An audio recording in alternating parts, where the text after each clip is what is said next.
नमस्कार प्यारे विद्यार्थियों, आप सभी का संकल्प परिवार में स्वागत है।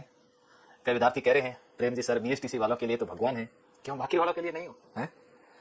वैसे इतनी बड़ी उपाधि तो नहीं देनी चाहिए।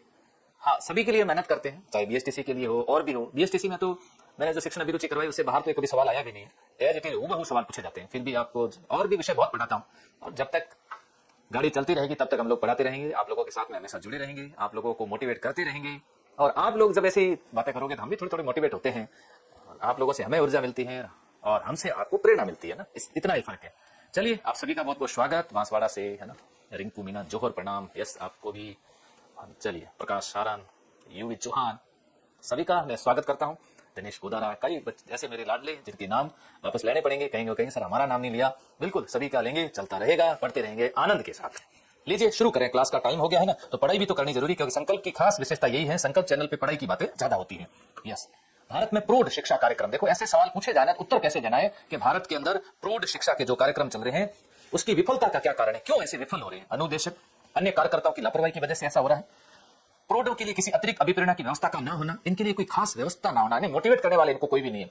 उचित निगरानी का क्या होना, अभाव होना। ऐसी स्थिति के अंदर भारत के अंदर प्रौढ़ शिक्षा कार्यक्रम, इतने बढ़िया कार्यक्रम सफल नहीं हुए। मतलब यूं इतने अच्छे नहीं हुए कि प्रौढ़ शिक्षा कार्यक्रम से ये शिक्षा प्राप्त कर रहे हैं, वैसे नहीं हुआ। बहुत सारी समस्या आई और इस समस्याओं के कारण अनुदेशक अन्य कार्यकर्ताओं की लापरवाही भी रही और अभिप्रेरणा की व्यवस्था भी नहीं है, उचित निगरानी का अभाव भी है। इसका मतलब उपयुक्त सभी कारण है जिसके कारण ये असफल रहे हैं। क्या उत्तर दे रहे हो? 4 दे रहे हो? बिल्कुल सही आ रहा है उत्तर। एक शिक्षक का निजी जीवन कैसा होना चाहिए? आप एक शिक्षक को ध्यान रखना। अब जितने भी विद्यार्थी मेरी क्लास देख रहे हैं, आप सब अपने आप को क्या समझेंगे आज से कि हम सर एक शिक्षक हैं, और जब तक आप अपने आप को शिक्षक नहीं समझेंगे तो आप उत्तर गलत कर दोगे। अपने को अभी विद्यार्थी नहीं समझना है। क्यों नहीं समझना है? क्योंकि यहाँ का जो प्रश्न पत्र है वो इसी प्रकार का है।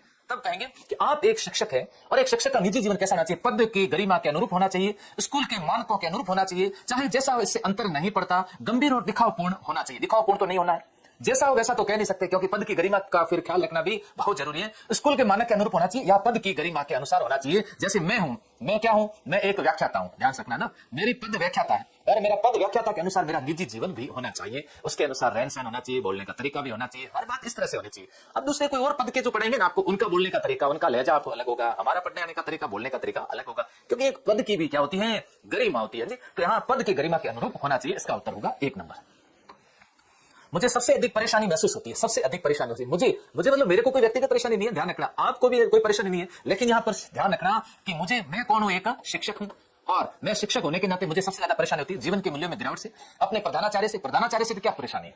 विद्यार्थियों से कभी भी परेशानी होनी भी नहीं चाहिए। अभिभावकों की उदासीनता, इससे भी कभी भी परेशानी नहीं होनी चाहिए, क्योंकि अगर अभिभावक विद्यालय नहीं आ रहे, उदासीन है, तो उनको जोड़ना है। विद्यार्थियों को तुम हमेशा मोटिवेट करना है। प्रधानाचार्य से तो हमेशा अच्छे संबंध रखने पड़ेंगे। फिर क्या होगा? जीवन के मूल्यों में गिरावट आ रही है ना। जीवन के मूल्यों में गिरावट मतलब लोगों का पतन हो रहा है। कैसा? नैतिक पतन हो रहा है। ये देखिएगा, हो रहा नहीं हो रहा, नैतिक पतन हो रहा है। आज की तारीख में देख लीजिए, भाई बहन का साथ चलना भी मुश्किल हो चुका है। ऐसी स्थिति के अंदर हमारे मूल्य, हमारे आदर्श जब गिर रहे हैं, सब ऐसा गिरावट हो रही है जीवन के मूल्यों के अंदर। इसीलिए मेरे को सबसे ज्यादा परेशानी महसूस होती है और एक शिक्षक को तो परेशानी महसूस होती है, क्योंकि शिक्षक के द्वारा भारत के भविष्य का निर्माण किया जाता है, तो उनके हाथ में तो देश का भविष्य है, उनको तो इस बात की परेशानी होगी। बिल्कुल, नरेंद्र बिश्नोई, रेखाराम सारण बार में 1 नंबर उत्तर दे रहे हैं। संतोष कुमार, यस, आप सबका उत्तर 1 नंबर आ रहा है, गुड।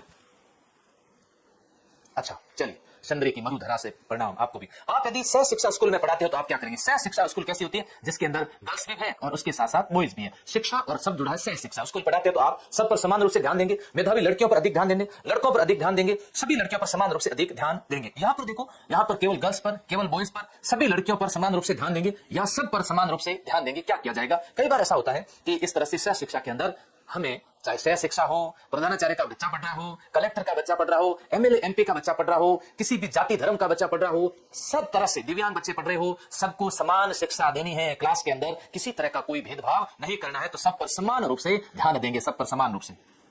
शिक्षक की दैनिक दिनचर्या का अंग होगा अवकाश के दिनों में धार्मिक स्थलों पर समय व्यतीत करना, विद्यार्थियों में अधिगम की दर को बढ़ाने के लिए निरंतर चिंतनशील रहना और कक्षा में निरंतर नवीन प्रयोग करना, नित्य प्रति वचनालय जाना था, पत्र पत्रिकाओं का अनुरूप अध्ययन करना। 2 और 3, या मैं 3 लिख देता हूं, ध्यान रखना, 2 और 3। अब बताओ, अवकाश के दिनों में धार्मिक स्थलों पर, धार्मिक स्थलों पर क्या आज छुट्टी है? चलो देश नोक जाकर के आते हैं। आज छुट्टी है, चलो आई माता के जाके आते हैं, कहां पर, बिलाड़ा आई माता के यहाँ जाकर के आते हैं, या ऐसा करना चाहिए शिक्षक को, क्या करना चाहिए? यस, मोहित सर का है, मोहित सर को बुलाओ जी। मोहित सर की क्लास मॉर्निंग में शुरू होने वाली है, बहुत जल्दी, इतने दिन आरएस वारिस में अब इंटरव्यू कॉल हो चुका है। हीरा है मोहित सर, आपके लिए क्लास लेकर के आएंगे, बेफिक्र है ना। तो यहाँ होगा 2 और 3 दोनों, 2 और 3 दोनों। विद्यार्थियों में अधिगम की दर बढ़ाने के लिए चिंतनशील भी होना चाहिए, साथ साथ नित्य प्रति वाचना जाना, तो पत्र पत्रिकाओं का अनवरत मतलब लगातार अध्ययन भी करना चाहिए। घूमने थोड़ा कम जाना पड़ेगा। आप कहोगे सर अब हम तो शिक्षक बनने के लिए यूनिवर्सिटी करेंगे, फिर हम घूमने नहीं जाएंगे? जाना जरूर, लेकिन ध्यान रहे पहला काम हमारा विद्यार्थी का ही है, हित है, और विद्यार्थी हित हमेशा आगे रहेगा। पत्र पत्रिकाएं पढ़ने से अध्ययन की आदत विकसित होती है, समसामयिक विषय और घटनाओं की जानकारी प्राप्त होती है, और प्रयोग सभी। देखो पत्र पत्रिका पढ़ने से हमें दोनों फायदा मिलता है। शिक्षक को अपना जो खाली समय होता है उसमें क्या करना चाहिए, ऐसा कई बार प्रश्न पूछते हैं कि एक अध्यापक को खाली समय में क्या करना चाहिए, तो मैं यहां लिख देता हूं, अध्यापक के पास जब भी खाली समय हो तो उस समय पत्र पत्रिकाएं ज्यादा से ज्यादा पढ़नी चाहिए। किसको? अध्यापक को खाली समय में पत्र पत्रिकाएं पढ़नी चाहिए। ठीक है जी, और यहां पर आपका उत्तर होगा 3 नंबर। अगला सवाल है, अन्य व्यवसायों की तुलना में शिक्षण कार्य, देखो अन्य कोई भी व्यवसाय हो उसमें शिक्षण कार्य, चाहे पटवारी हो, ग्राम सेवक हो, जो भी अन्य व्यवसाय हो, उसमें से सबसे अच्छा व्यवसाय कौन सा? शिक्षण कार्य। महिलाओं के लिए अधिक उपयुक्त है, क्योंकि इसमें ट्यूशन आदि के माध्यम से पैसा बहुत है, इसमें अवकाश बहुत मिलते हैं, इसमें नारी को सम्मान भी मिलता है, उसके साथ किसी प्रकार के दुर्व्यवहार की संभावना बहुत कम होती है, इसमें काम कम घंटे करने पड़ते हैं। महिलाओं का जितना सम्मान, महिलाओं को इस पेशे के अंदर जितना वो कंफर्टेबल है, इतना दूसरे किसी पेशे के अंदर कम है। होगा और भी अच्छा होगा। किसी को लगे मैं तो सर आईपीएस हूं, मुझे बहुत अच्छा लग रहा है, मैं आईएएस बनी हुई हूं, वो हो सकता है, मैं भी पॉसिबल, वो उनकी सोच पे निर्भर करता है। यहां पर है इसमें नारी को सम्मान बहुत अच्छा मिलता है और दुर्व्यवहार की संभावना भी इसके अंदर कम रहती है। यदि आपके घर वालों को आपका शिक्षक बनना पसंद नहीं है तो आप क्या करेंगे? घर वालों के लिए नहीं बेटा, तुम तो डॉक्टर बनोगे, इंजीनियर बनाना है मुझे, मेरा बेटा तो कलेक्टर बनेगा, लेकिन बेटे को तो टीचर बनना है, मेरी बेटी तो आईपीएस बनेगी, बेटी को टीचर बनना है। फिर ऐसी स्थिति में आप लोग क्या करोगे? उनकी इच्छा अनुसार कोई दूसरा व्यवसाय चुनेंगे, शिक्षण कार्य के पक्ष में दलील देंगे, शिक्षक बनने का विचार छोड़ देंगे, घर वालों की कोई परवाह नहीं करेंगे। ऐसा क्या किया जाएगा? कोई परवाह नहीं करेंगे, ऐसा तो हो नहीं सकता। उनकी इच्छा अनुसार दूसरा व्यवसाय चुनेंगे। व्यवसाय कभी भी ध्यान रखना, कई बार विद्यार्थी पूछते हैं सर मुझे क्या करना चाहिए, जो आपकी रुचि हो वही आपको करना चाहिए। इसके लिए शिक्षण कार्य के पक्ष में दलील देंगे और उनको कहेंगे शिक्षक राधा कृष्ण के अनुयायी होते हैं और उनके पद चिन्हों पर चलने वाले होते हैं। तो ऐसी स्थिति के अंदर शिक्षक का जितना सम्मान है उसका किसी और का है क्या? कलेक्टर तो शिक्षक से तो पढ़े होते हैं, तो मैं तो शिक्षक बनूंगा, इसलिए उनको ऐसी बातों से पक्ष में लीजिए, तो उसके पक्ष में दलील देनी चाहिए। उत्तर होगा 2 नंबर। अगला सवाल, शिक्षक का बनने के उपरांत किसी प्रतिष्ठित समाज में सम्मिलित होने के अवसर पर आप वहां से हट जाएगी, ये बताने में संकोच करेगी कि आप एक शिक्षिका हैं, आपको बताने में गर्व होगा कि आप एक शिक्षिका हैं, ये कहना चाहेगी कि आप प्रशासनिक सेवा में, मान लो कभी कहीं मीटिंग के अंदर है, कहीं चले गए और समाज के बहुत सारे लोग वहां पर इकट्ठे हैं और वहां पर शिक्षिका मैडम चली गई और किसी ने पूछ लिया आप क्या हो, वो सोचे कि मैंने अगर ऐसा कह दिया कि मैं तो एक मास्टर हूं, लोग क्या सोचेंगे इसलिए कह देती हूं, मैं तो आरएस हूं। ऐसा कभी नहीं करना चाहिए, गर्व से कहना चाहिए मैं क्या हूं, मैं एक शिक्षिका हूं। अब आपसे सामने सवाल आएगा, आप क्या बनना पसंद करेंगे? शिक्षक बनना पसंद करेंगे या फिर आईएएस आरएस बनना पसंद करेंगे, पुलिस में जाना पसंद करेंगे? आपका उत्तर होना चाहिए हम शिक्षक बनना पसंद करेंगे। विद्यालय में सभी शिक्षकों को समय पर आना चाहिए, विद्यालय में सभी शिक्षकों को समय पर आना चाहिए, विद्यालय में अनुशासन कायम हो सकेगा, विद्यालय के सभी कार्यक्रम समय पर हो सकेंगे, विद्यार्थियों में अच्छी आदतों का विकास हो सकेगा, उपरोक्त सभी। बताओ उसका उत्तर क्या होगा? जल्दी से उत्तर दीजिए।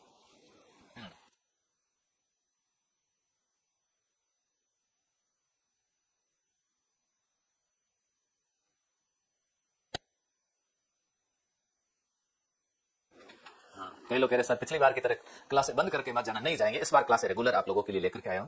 सर आप सौरभ गांगुली जैसे लगते हो। अच्छा क्या बात है, यूं किसी की जैसे तो लगा। उपयुक्त सभी है ना, कैसे हैं? उपयुक्त सभी। कई लोग कहते हैं नाना पाटेकर की तरह लगते हो, कई लोग कहते हैं उसकी तरह लगते हो, पता नहीं किसकी तरह लगता हूं।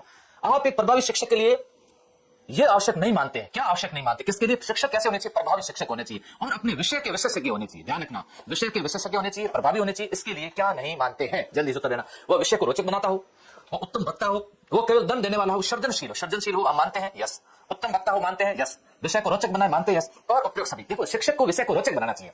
कैसे? नहीं तो हमारे पास में कोचिंग में पढ़ने के लिए कौन आएगा? कोई नहीं आए। हम लोग क्या करते हैं, विषय को जो भी पढ़ाते हैं उसको बड़ा इंटरेस्टिंग बना देते हैं और बच्चे कहते हैं सर हाँ ये बात तो हमारे को याद हो गया। Yes yes. तो यहाँ पर वो केवल दंड देने वाले हो, पिटाई करने वाले हो, ऐसी स्थिति के अंदर विद्यालय में कोई आएगा क्या? इसलिए दंड देने वालों से बचना चाहिए। यस, बढ़िया बात है। सभी एक बार और शेयर करो विद्यार्थी। अब आज आया हूं तो सबको बुलाओ कि आ जाओ सर आगे हैं, जुड़िएगा। आपके विचार में शिक्षा क्या है? एक राष्ट्रीय कर्तव्य है, समाज सुधार का साधन है, माध्यम है, साक्षर बनाने का साधन है, मानव का संस्कार रूपी आवरण है। बताओ आपके अनुसार शिक्षा क्या है? शिक्षा धातु से बनी। शिक्षा किससे? शिक्षा धातु से, जिससे विद्यार्थियों को किसकी ओर ले जाती है? विद्यार्थियों को अंधकार से रोशनी प्रदान की जाती है, अंधकार से रोशनी प्रदान की जाती है। तो आपके अनुसार बताओ शिक्षा क्या है? मालाराम का उत्तर आया सर 2 इसका उत्तर होगा। देखते हैं, नवीन चौधरी ने 2 दिया है, क्या देखते हैं 2 नंबर उत्तर सही है क्या? समाज सुधार का साधन एवं माध्यम है। यस, शिक्षा क्या है? शिक्षा हमारे लिए समाज सुधार का एक साधन है। और समाज का सुधार कब होगा? जब हम विद्यालय के बालक को सुधारेंगे, और बालक जब सुधरेंगे तो समाज का सुधार होगा। बालक को कौन सुधारेगा? बालक को सुधारेगा शिक्षक। हम सुधरेंगे युग सुधरेगा, हम बदलेंगे युग बदलेगा ना।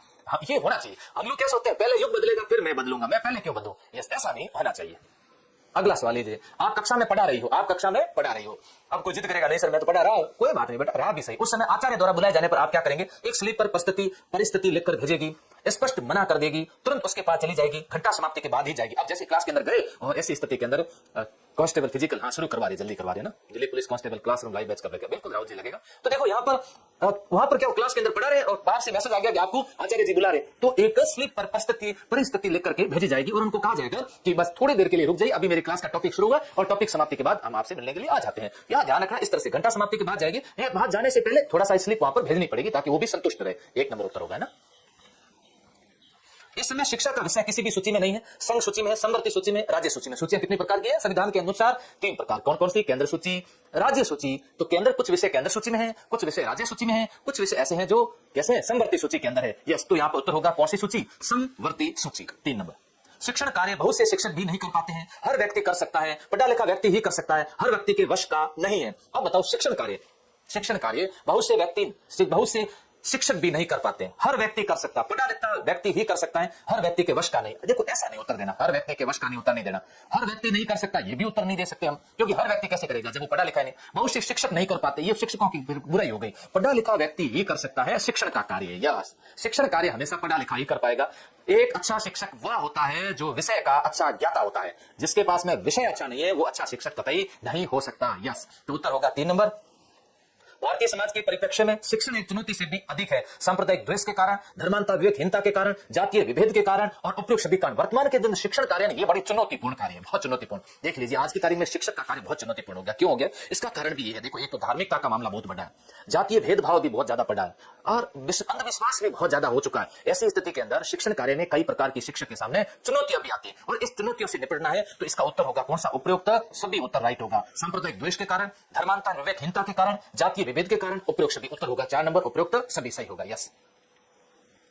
शिक्षक आचार संहिता है, शिक्षक आचार संहिता मतलब शिक्षक से संबंधित एक आचार संहिता बनी होती है, हर एक होती है। जैसे हमारी है, जैसे हम भी एक शिक्षक है तो हमारी भी आचार संहिता है, आपको विद्यालय किस तरह से आना है, किस तरह से क्लास लेनी, आपका शैली किस तरह की होनी, ऐसी आचार संहिता। शिक्षकों को नैतिकता का पाठ पढ़ाने वाली पुस्तिका, शिक्षा कार्यों का सरकारी दस्तावेज, शिक्षकों के मानक व्यवहारों की सूचक पुस्तिका, मानक है ना, ये ध्यान रखना, मानक व्यवहारों की सूचक पुस्तिका। तो उत्तर होगा इसके अंदर 3 नंबर। शिक्षक से संबंधित जो मानक है, आप कहोगे सर मानक क्या होते हैं? मूल्य, वैल्यू, स्टैंडर्ड जिसे कह सकते हैं, वो मानक जो बने होते हैं उस मानक के अनुसार शिक्षक को चलना पड़ता है। सर पेपर का लेवल कैसा होगा चेनारा कुमार? ऐसा ही होगा जैसे मैं पढ़ा रहा हूं, ऐसे ही सवाल पूछे जाएंगे लगातार। मेरी क्लास देख लेना, आप शिक्षण अभिरुचि का एक भी सवाल आपके छूटेगा नहीं। हिंदी की क्लास, हिंदी क्लास में बिल्कुल शुरू करेंगे, भूगोल की क्लास भी गौराजी सर लेंगे और हिस्ट्री की भी मैं क्लास लूंगा। हम लोग पूरा कोर्स आपके लिए ऑब्जेक्टिव पैटर्न पर अभी आपके सामने एमसीक्यू बैच लेकर के आए और आप लोग इसका फायदा उठाए। जैसे अपने ऐप में जो बच्चे पढ़ रहे हो, ऑफलाइन पढ़ रहे उन सबको भी हमने कह रखा है कि आप ये क्लास है सब देखो और आपको प्रैक्टिस होगी इसमें ज्यादा। एक शिक्षक के रूप में आप किस स्थान पर शिक्षण करना पसंद करेंगे? अपने गांव के स्कूल में, अपने जनपद के स्कूल में जहां संपन्न परिवारों के बच्चे पढ़ते हैं, जहां के प्रधानाध्यापक आपके परिचित हो, किसी भी ऐसी पाठशाला जहां पढ़ने पढ़ाने का वातावरण हो। कैसा? अपने गांव में, ये कोई जरूरी नहीं, अपने जनपद का मतलब अपने तहसील क्षेत्र में प्रधानाध्यापक अपने परिचित हो, ये क्या करना? आप तो शिक्षक को कहीं पर भी वहां पढ़ाएंगे जहां पर पढ़ाने का माहौल बहुत अच्छा हो, ध्यान रखना है ना। तो माहौल किसी भी ऐसी पाठशाला जहां पढ़ने पढ़ाने का अच्छा सा क्या हो, वातावरण होना चाहिए। यस सर, आपकी क्लास डेली होगी ना? हाँ डेली होगी, बिल्कुल होगी, क्यों नहीं होगी? आपके लिए तो पढ़ाना है तो फिर डेली लेके आएंगे।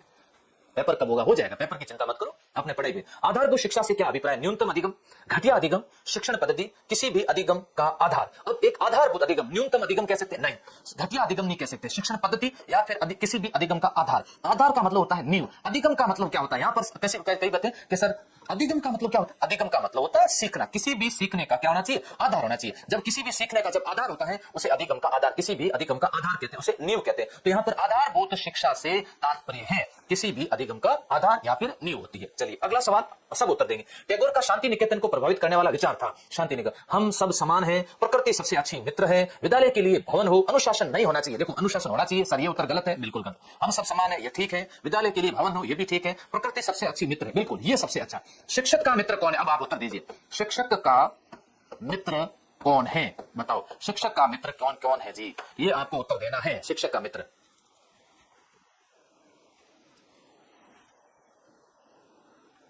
अच्छा एक भाई साहब क्या करें, बीएसटीसी का सर आपके पास पेपर आता है क्या? एक दिन पहले क्लास लेते हो, सारे सवाल उसी में से आते। ऐसा काम मैंने आज दिन तक ना तो किया है और ना कभी करूंगा।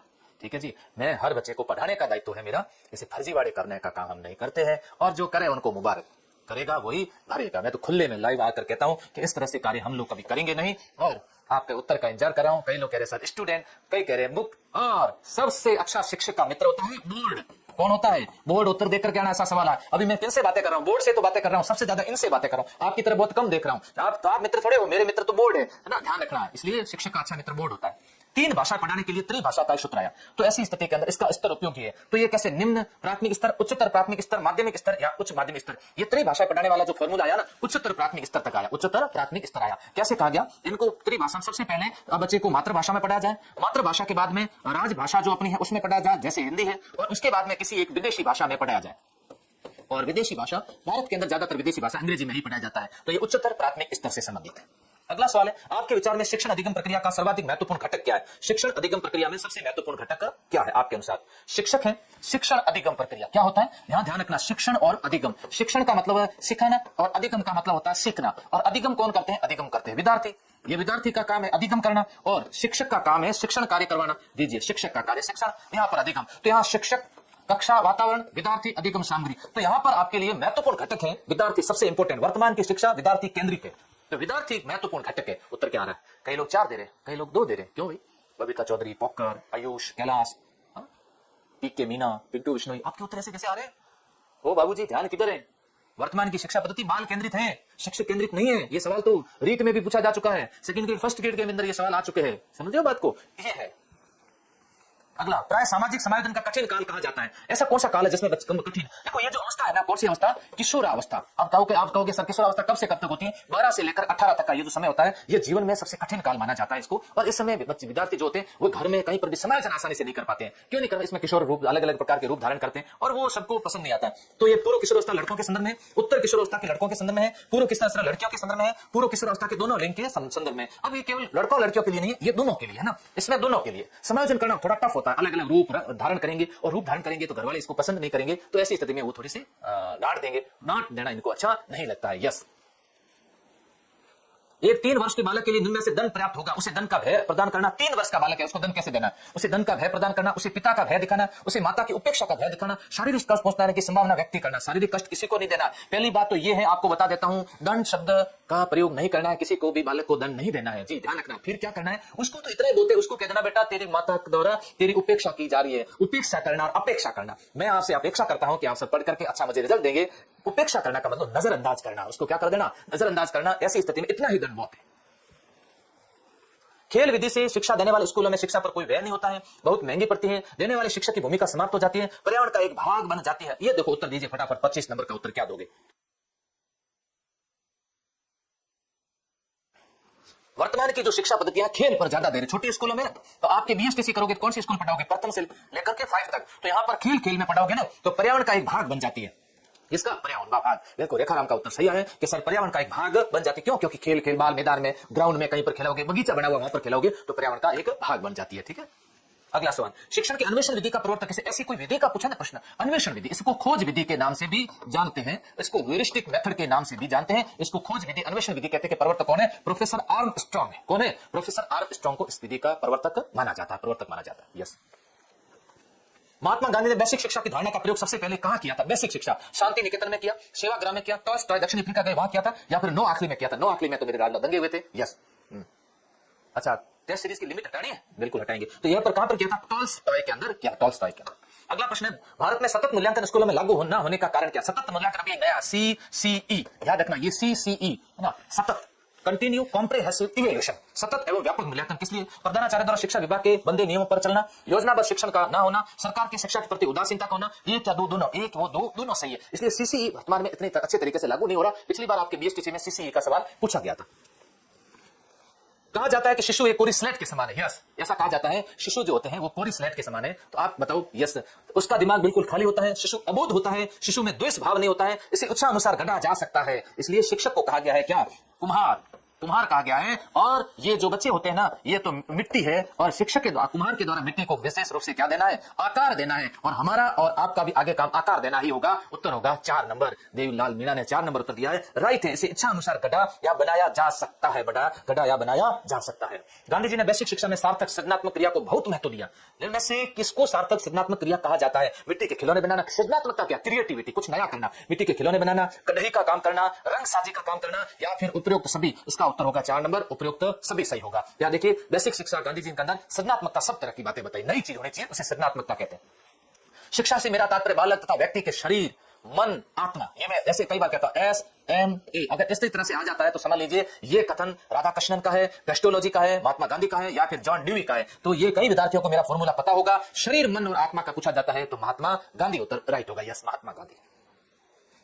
त्रिभाषा फॉर्मूला का अर्थ क्या? अभी मैंने बताया था आपको, त्रिभाषा फॉर्मूला बताया था जो उच्चतर प्राथमिक स्तर पर त्रिभाषा फॉर्मूला होता है। यस सर, ट्यूशन में व्याख्या ऑन करो। बिल्कुल करवाते हैं जी जी, श्योर। आप लोग डिमांड करते हो ना, उसके अनुसार हम लोग कार्य भी करते हैं ना, जरूर। क्योंकि आप हमेशा डिमांड हमारे से नहीं करोगे तो और किससे करोगे? आपको अच्छी लगी। अभी देखो टेस्ट सीरीज चल रही है, ऑल इन वन कितनी टॉप लेवल पे चल रही है, सब उसी के अंदर। उनको पता है एक बार पैसा खर्च करने के बाद 3 साल तक हमारे को लगातार टेस्ट सीरीज मिल जाएगी, और उसके अनुसार हम लोग कितनी प्रैक्टिस करेंगे। देखो, एक तो प्रादेशिक भाषा, एक संघीय भाषा, और एक कैसी भाषा? अंग्रेजी भाषा। यहां पर मातृभाषा प्रादेशिक भाषा नहीं होगी। पहले देखो, यहां पर प्रादेशिक भाषा होगी, संघीय भाषा। प्रादेशिक भाषा में मातृभाषा इंक्लूड है ना, इसलिए कई बार देखो आप लोग 2 भी उत्तर दे रहे थे सर, मातृभाषा प्रादेशिक नहीं, संघीय भाषा मतलब हमारी राजभाषा हिंदी। प्रादेशिक मतलब प्रदेश, जैसे राजस्थान एक प्रदेश, ऐसा नहीं होना चाहिए। तो ये उत्तर इसमें 3 नंबर देना चाहिए था। मोंटेसरी शिक्षण विधि का सैद्धांतिक आधार है कि खेल बालक के शिक्षण में सहयोग है, बालक को मन माने खेल की पूर्ण स्वाधीनता है, बालक को अपनी रुचि की अभिव्यक्ति की स्वाधीनता है, बालक को शिक्षक से प्रेरणा प्राप्त है। मोंटेसरी, मारिया मोंटेसरी ने एक विधि दी थी जिसमें ज्ञानेंद्रियों पर आधारित है। किस पर आधारित है? ज्ञानेंद्रियों पर आधारित मारिया मोंटेसरी विधि, ये बालक को अपनी रुचि की अभिव्यक्ति की स्वाधीनता प्रदान करता है। ठीक है, बहुत बढ़िया बात है, वेरी गुड। सभी लोग जुड़े अच्छे से, और शेयर कर दो ताकि और विद्यार्थी जुड़ जाए। डीवी के अनुसार शिक्षक है जॉन डीवी। डीवी कौन है? डीवी के अनुसार नहीं, यहां पर उत्तर क्या होगा? जॉन डीवी के अनुसार शिक्षक एक सैद्धांतिक आवश्यकता है, सामाजिक आवश्यकता है, व्यक्तिगत आवश्यकता है, मनोवैज्ञानिक आवश्यकता। अब देखो ये क्या है? आवश्यकता, व्याख्यात्मक करो। बिल्कुल, तो यहां उत्तर होगा कैसी आवश्यकता है? मनोवैज्ञानिक आवश्यकता है डीवी के अनुसार। अगला सवाल है, नर्सरी स्कूलों की शुरुआत किसने की? नर्सरी मतलब LKG है ना, लोअर किंडरगार्टन, अपर किंडरगार्टन। किंडरगार्टन पद्धति किसकी थी? किंडरगार्टन पद्धति कौन लेकर के आए थे? तो लोअर किंडरगार्टन, अपर किंडरगार्टन। तो नर्सरी स्कूलों की शुरुआत किसने की? जॉन ड्यूई ने की, फ्रोबेल ने की, डाल्टन ने की, एनी विसेंट ने की थी। तो इसका उत्तर होगा 2 नंबर होगा। किसके द्वारा की गई थी? फ्रोबेल के द्वारा की गई थी। LKG UKG। बहुत बढ़िया, शानदार उत्तर चल रहे हैं, और क्लास भी लेने का बड़ा आनंद आ रहा है। जल्दी से सभी और जुड़ जाइए। बुद्धि लब्धि परीक्षण आंदोलन की शुरुआत किसने? देखो IQ, ऐसे सवाल भी आएंगे, ये मनोविज्ञान के सवाल है। जब आप लोग BSTC करोगे ना, तब इस तरह के मनोविज्ञान के सवाल भी आप लोगों से पूछे जाएंगे। मैं अभी मनोविज्ञान पढ़ाता हूं, डाइट में भी ये पढ़ाता रहता हूं, तो ये मनोविज्ञान के सवाल है। बुद्धि लब्धि परीक्षण एडलर का है, अल्फ्रेड बिने का है। फ्रांस के रहने वाले मनोवैज्ञानिक अल्फ्रेड बिने के द्वारा 1905 ईस्वी के अंदर बुद्धि परीक्षण है ना आंदोलन की शुरुआत की थी, आंदोलन की शुरुआत। उसके बाद टर्मन के द्वारा बुद्धि लब्धि ज्ञात करने का सूत्र दिया था, MA/CA × 100। आप कहोगे ये सर क्या है? मानसिक आयु बटा वास्तविक आयु × 100। ये बुद्धि लब्धि ज्ञात की जाती है, एक किसी भी बालक के अंदर कितनी बुद्धि, कैसे ज्ञात करेंगे? पहले टेस्ट लेना पड़ेगा, टेस्ट के आधार पर उनके अंक कितने आए, उसके अनुसार अंक आया तो मानसिक आयु है, वास्तविक आयु उसकी खुद की उम्र होगी, उसके अनुसार अंक मतलब वो एक बच्चा अंक जो देगा वो उसको कितने उम्र के बच्चे हल कर सकते हैं, उसके अनुसार उसकी उम्र मानी जाएगी, उसके अनुसार उसकी उम्र मानी जाती है। पठन पाठन विधि के निम्नलिखित में से किस चरण पर शिक्षक को सबसे अधिक समय देना चाहिए? पठन पाठन विधि के, है ना, पठन पाठन विधि में सामान्यकरण, तैयारी, प्रस्तुतिकरण या फिर तुलना। देखो यहां पर ये टीचिंग के स्टेप होते हैं। अब जब टीचर पढ़ा रहा है, अब जब टीचर पठन पाठन का कार्य कर रहा है, तो उस समय उसको प्रस्तुतिकरण पर सबसे ज्यादा बल देना चाहिए। किस पर? प्रस्तुतिकरण पर सबसे ज्यादा बल। प्रस्तुतिकरण का मतलब क्या होता है? प्रस्तुत करना। जैसे अभी मैं आपके सामने क्या कर रहा हूं? प्रस्तुत कर रहा हूं। यस, उसे प्रस्तुतिकरण पर बल देना चाहिए। यस, चलिए अगली बात की ओर चलते हैं। यहाँ कक्षा शिक्षण की विश्लेषणात्मक विधि के अधीन विद्यार्थी 2 प्रकार की विधि होती है। एक विधि को कहते हैं संश्लेषणात्मक, है ना, कैसी विधि? संश्लेषणात्मक विधि। और दूसरी को कहते हैं विश्लेषणात्मक विधि। ऐसे ऐसे आपको 2 मेथड और पढ़ने पड़ते हैं जो गणित और विज्ञान में खूब काम आते हैं। एक को कहते हैं आगमन विधि, दूसरी को कहते हैं निगमन विधि। यस, यहाँ पर 2 ज्ञात तथ्यों की तुलना करता है, अज्ञात से ज्ञात की ओर बढ़ता है, ज्ञात से अज्ञात की ओर बढ़ता है, 2 ज्ञात तथ्यों का विश्लेषण करता है। तो यहाँ जो विश्लेषण मेथड होते हैं उसके अंदर बच्चे हमेशा अज्ञात से किसकी ओर बढ़ते हैं? ज्ञात की ओर बढ़ते हैं। पहले उनके सामने अज्ञात होता है, धीरे धीरे बढ़ते बढ़ते ज्ञात कर लेते हैं। और इधर जो होता है इसमें ज्ञात से अज्ञात की ओर बढ़ते हैं। किसके अंदर? जो कौन सी विधि होती है? संश्लेषण विधि के अंदर इस तरह से होता है, संश्लेषण विधि में ये होता है। ठीक है जी, बहुत बढ़िया बात है, वेरी गुड, शानदार। आप सभी का प्यार स्नेह इसी तरह से बना रहे और इसी तरह से आप जुड़े रहे। हम लोग आपके लिए बहुत बढ़िया बढ़िया क्लासेस लेकर के आएंगे। बहुत अच्छा लगा। यस, केवल एक शिक्षक वाले स्कूलों में सबसे कठिनाई की बात तब पैदा होती है, केवल एक शिक्षक। कई बार ऐसा होता है एक ही शिक्षक होते हैं। ऐसे हम लोग जाते हैं स्कूलों की चेकिंग करने के लिए, डाइट में ऐसा होता है, वहां जाते हैं तो एक ही शिक्षक होते हैं पूरे स्कूल के अंदर, 5वीं तक के स्कूल के अंदर। अब बताओ उनको क्या करना। जब शिक्षक विद्यार्थियों की पसंद का ना हो, जब शिक्षक लंबी छुट्टी पर चला जाए, तब समस्या क्या, कठिनाई क्या पैदा हो जाती है। जब विद्यार्थी अनुशासनहीन हो जाए, जब स्कूल का समय विद्यार्थी अनुरूप हो, ये कुछ भी समस्या नहीं होती है। अब बताओ जब शिक्षक लंबी छुट्टी पर चले जाएंगे तो ऐसी स्थिति के अंदर क्या होगा, कुछ नहीं होगा। इस विद्यालय के अंदर एक शिक्षक है, कितना शिक्षक है, ए शिक्षक है, और ये छुट्टी पे चले जाएंगे। इस विद्यालय के अंदर कितने शिक्षक है, ए, बी और सी को यहाँ डेपुटेशन पे भेज दिया जाएगा। व्यवस्था अच्छी की जा सकती है, व्यवस्थाओं को संभाला जा सकता है, लेकिन अगर ऐसा हो तो दिक्कत हो सकती है। बुनियादी शिक्षा का आधार आर्थिक है, इसमें शिक्षा का आधार अधिक है। इससे पाठ्य विषयों की अपेक्षा विद्यार्थियों को प्रधानता दी जाती है, इसमें हॉस्टल शुल्क को प्रधानता दी जाती है, इसमें ज्ञानेंद्रियों की शिक्षा दी जाती है। उत्तर दो फटाफट इसका।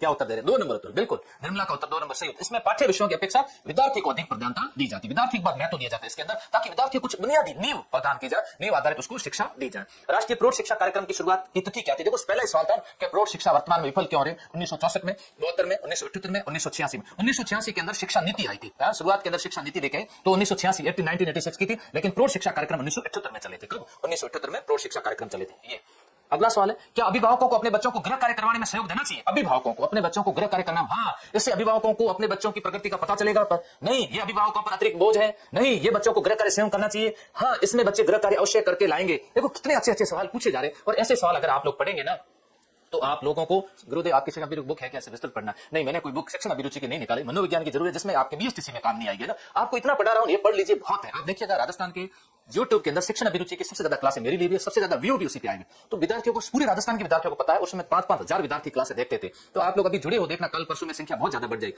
हाँ, इससे अभिभावकों को अपने बच्चों की प्रगति का पता चलता रहेगा, प्रगति का पता चलता रहेगा। यस, आपकी दृष्टि में अच्छे स्कूलों की स्थापना की जानी चाहिए। आपकी दृष्टि में अच्छे स्कूल नगर के बाहर होने चाहिए, दूर दराज के ग्रामीण क्षेत्र में होने चाहिए, धनी कॉलोनियों के बीच में, ताकि स्कूल को अधिक विद्यार्थी मिल सके। प्राकृतिक वातावरण में अच्छे स्कूलों की स्थापना की जानी चाहिए, हमेशा कहां पर, प्राकृतिक वातावरण में की जानी चाहिए। एक अलग से शांत प्राकृतिक वातावरण, और वातावरण प्राकृतिक, जहां पर बढ़िया सा मैदान हो, खेल कूद का क्षेत्र हो, वहां पर बच्चे पढ़ने के ज्यादा इच्छुक होते हैं, और शहरों में भीड़ भाड़ के इलाकों में बच्चे कम इच्छुक होते हैं। यस, अगला सवाल, आजकल के आवासीय स्कूलों की तरह ही भारतीय पद्धति के स्कूल थे आश्रम, मदरसे, मकतब या फिर गुरुकुल। वर्तमान में आवासीय स्कूल जो चल रहे हैं ना, इसी पैटर्न पर आगे उस समय भारत के अंदर जो चलते थे, आश्रम चलते थे, मदरसे चलते थे, मकतब चलते थे, या फिर गुरुकुल पद्धति हुआ करते थे। बिल्कुल, उस पद्धति को नाम था गुरुकुल। यस, डी उत्तर आ रहा, नरेंद्र विष्णु डी उत्तर दे रहे। यस, मनीष का, कविता वर्मा, सुरेंद्र सिंह बाना। यस, बहुत बढ़िया, आप सभी का बहुत बहुत धन्यवाद। आप लोग इसी तरह से जुड़े रहे और पढ़ते रहे, आनंद लेते रहे क्लास का। 15 से 35 आयु वर्ग के निरक्षर लोगों को साक्षर बनाए तो कौन सा कार्य, ऑपरेशन ब्लैक बोर्ड है, अनौपचारिक शिक्षा कार्यक्रम है, राष्ट्रीय साक्षरता मिशन है, या नवोदय है। देखो 15 से 35 वर्ष के लिए कैसा है ऑपरेशन ब्लैक बोर्ड, ये तो प्राथमिक विद्यालयों के लिए। ऐसा सवाल पूछते हैं, ये किसके लिए है, प्राथमिक विद्यालय, ध्यान रखना, ये प्राथमिक विद्यालय से संबंधित है, इसको ऑपरेशन ब्लैक बोर्ड के नाम से जाना जाता है। तो ये राष्ट्रीय साक्षरता मिशन है। क्या है, राष्ट्रीय साक्षरता मिशन में 15 से 35 की आयु रखी गई। बाकी प्रौढ़ होता आपके साथ, प्रौढ़ नहीं, प्रौढ़ में तो सारी आयु को साथ में शामिल किया गया। विद्यालयों के विकास तो क्या कदम उठाया जाना चाहिए, कर्मचारियों का विकास किया जाना चाहिए, बच्चों अभिभावकों को वरीयता दी जानी चाहिए, अच्छे प्राचार्य शिक्षक का चयन किया जाना चाहिए, भवन वातावरण को सुंदर बनाया जाना चाहिए। विद्यालय का विकास तब होगा जब अच्छे प्राचार्य और शिक्षक का चयन होना चाहिए, तभी विद्यालय का विकास होगा। अच्छे भवन होने से कुछ भी नहीं होगा। मेरे पास कई बार कमेंट आते भी और कहते भी कि सर आप लोग अभी संदरी चौराहे अपना जो ब्रांच है वहां पर पत्रे लगे हुए इसमें पढ़ा रहे, उससे कोई नहीं फर्क पड़ता, पत्रे में पढ़ाओ कहीं पर पढ़ाओ, टीचर कितने अच्छे हो वो बात ध्यान में रखनी चाहिए। 3 नंबर सही है इसका उत्तर। शिक्षक संगठन का दायित्व होना चाहिए सरकार पर दबाव बनाना, शिक्षकों तथा सरकार के बीच मध्यस्थ बनकर काम करना, हड़तालों रैलियों का आयोजन करना, शिक्षकों की समस्याओं पर विचार करना तथा उन्हें दूर करने का प्रयास करना। तो शिक्षकों की समस्याओं पर विचार करना और उसको दूर करने का प्रयास करना चाहिए। शिक्षक संगठन बने होते हैं, और आप लोग आओगे शिक्षक जब बनोगे, हमारे साथ में जुड़ोगे, तब आप कहोगे सर हाँ वास्तव में शिक्षक संगठन को बने, फिर आप भी किसी न किसी के सदस्य जरूर बनोगे। यस, कोई विद्यार्थी यदि शिक्षक के निरंतर प्रयास के बावजूद बार बार कक्षा में अनुत्तीर्ण हो रहा है तो इसका संभावित कारण क्या हो सकता है। विद्यार्थी का उद्दंड होना, अभिभावकों का उस पर ध्यान न देना, विद्यार्थी की बुद्धि औसत से बहुत नीचे होना, उपयुक्त सभी। अगर वो बार बार हो रहा है, एक तो विद्यार्थी उद्दंड हो सकता है, अभिभावक उस पर ध्यान भी नहीं दे रहे, विद्यार्थी बुद्धि औसत बुद्धि से नीचे होना, उपयुक्त सभी सही है। 4 नंबर उत्तर इसका सही है, उपयुक्त सभी सही, ऐसा हो सकता है ना, मे बी पॉसिबल। तो स्कूलों में विभिन्न कक्षाओं में प्रवेश देने हेतु आरक्षण का आधार होना चाहिए। विद्यार्थी का अशिक्षित पिछड़ा परिवार परिवेश, विद्यार्थी खराब आर्थिक स्थिति, विद्यार्थी जाति और धर्म। देखो जाति और धर्म ना हो सोना, या शिक्षित और पिछड़ा होना चाहिए। जाति और धर्म की अपेक्षा कैसा होना चाहिए, आर्थिक स्थिति के आधार पर विद्यार्थी को लिया जाना चाहिए। अब ये जाति और धर्म के आधार पर देखो कुछ अच्छे जाति धर्म में अच्छे समाज है जिनमें आज की तारीख में उनको लगता ही नहीं कि आरक्षण की आवश्यकता, वो तो बहुत बढ़िया तरीके से पढ़ रहे हैं, उनके बच्चे IAS IPS बन रहे हैं और वो जनरल की कैटेगरी के अंदर सिलेक्शन आ रहे हैं, उनके हो रहे हैं क्योंकि वो बहुत अच्छी मेहनत भी करे। अब उसी समुदाय के अंदर कुछ बच्चे ऐसे भी है जो पिछड़े हैं, उनको मौका दिया जाना, जैसे अशिक्षित और पिछड़ा पारिवारिक परिवेश है या फिर आर्थिक स्थिति खराब है, जैसे अभी दिया ना आर्थिक स्थिति को आरक्षण हुआ EWS में, एक और दो दोनों, राइट, एक और दो। फिर है एक शिक्षक को अन्य दायित्व इसलिए लेने चाहिए क्योंकि इससे शिक्षार्थियों में लोकप्रिय बनते हैं, इससे प्रशासन को सहयोग मिलता है, इससे नए अनुभव प्राप्त होते हैं, इससे प्राचार्य खुश होते हैं। तो इससे अगर कुछ एक अन्य दायित्व कोई और दे दिया, शिक्षक को दे दिया गया, अब वो शिक्षक क्या करेंगे, जब उनको अन्य दायित्व मिल गया है तो इससे नए अनुभव प्राप्त होते हैं। क्या होते हैं, नए अनुभव प्राप्त होते हैं। तो ये लीजिए आपके सामने आज के ये 50 यस। कौन सा सर, जयंती चौधरी का सर जी समझ में नहीं आया, जयंती जी कौन सा सवाल समझे वो लिखो तो मैं पूरा वापस समझा दूं और बहुत सरल तरीके से और समझा दूं। और आप सभी लाइक कर दीजिए, एक बार वीडियो को लाइक तो करना चाहिए ना, जितनी संख्या में जुड़ते हो फिर आप लाइक करना भूल जाते हो। आप सभी लोग लाइक करें और आप सभी को अच्छे कमेंट करके जरूर बताना कि आज की क्लास आपको कैसी लगी। मैं और अच्छे तरीके से आपके सामने ले आऊंगा और ऐसा ही सेशन आपका चलता रहेगा। यस, अब वो देखो आ जाता है उनका सवाल का, या कौन सा सवाल समझाना तो मैं वापस जयंती का 49 नंबर समझा। अच्छा 49 नंबर में क्या होता है, स्कूल में विभिन्न कक्षा में प्रवेश आरक्षण का आधार क्या, आरक्षण कैसा होना चाहिए। तो आरक्षण विद्यार्थी अशिक्षित पिछड़ा परिवार वाले होते हैं, जैसे अशिक्षित परिवार पिछड़े परिवार वालों को दो, और खराब आर्थिक स्थिति जाति धर्म के आधार पर आरक्षण, जैसे हिंदू है, इससे ईसाई है, सिख है, इसलिए आरक्षण होना चाहिए, ऐसा आरक्षण नहीं होना चाहिए। यस, तो और इसी आपका उत्तर होगा कितने नंबर, 4 नंबर। सर पुलिस में नहीं हुआ, कोई बात नहीं, ऐसा होता रहता है, कभी एक एग्जाम में हो ऐसा कोई जरूरी नहीं है, आगे नेक्स्ट एग्जाम उसके अंदर होता रहेगा। पढ़ते रहो, मस्त रहो और डेली हमारे साथ जुड़े रहिए। आप सभी का बहुत बहुत धन्यवाद। जय हिंद, जय भारत।